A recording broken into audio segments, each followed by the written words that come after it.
నమో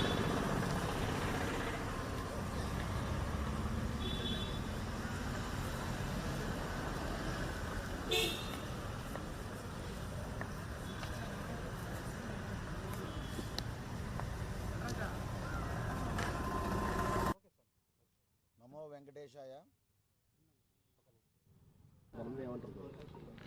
అయ్యా, దయచేసి మేము టీటీడీ పెద్దలు ఈఓ గారిని కానీ చైర్మన్ గారిని అలాగే ప్రభుత్వాన్ని మేము ముఖ్యమంత్రి గారిని కోరుతున్నాం.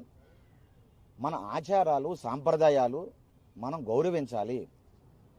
చాలామంది భక్తులు ఏమంటున్నారంటే 10 రోజులు పెట్టడం వలన మేము దర్శనాలు చేసుకునే అవకాశం వస్తుంది, మేమందరం కూడా 10 రోజులు కూడా స్వామిని దర్శనం చేసుకునే ఏదో ఒక రోజు మాకు కుదురుతుంది అంటున్నారు.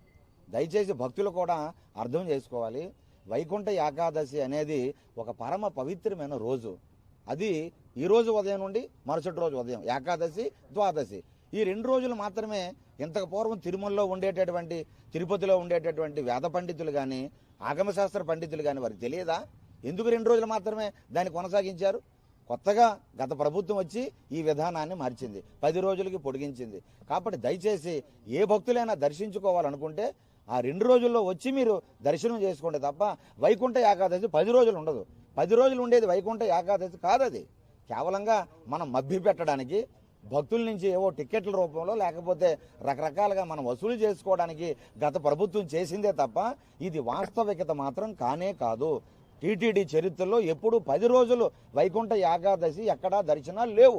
గత చరిత్రలో ఒకసారి కూడా చూడమని కూడా ఈ సందర్భంగా మేము మరీ కోరుతున్నాం. ఖచ్చితంగా గత ప్రభుత్వం చేసినటువంటి ఈ ఘోరమైన తప్పిదాన్ని సరిదిద్దమని మేము మరీ ప్రభుత్వాన్ని, టీటీడీ అధికారులని, యంత్రాంగాన్ని మేము కోరుతున్నామండి.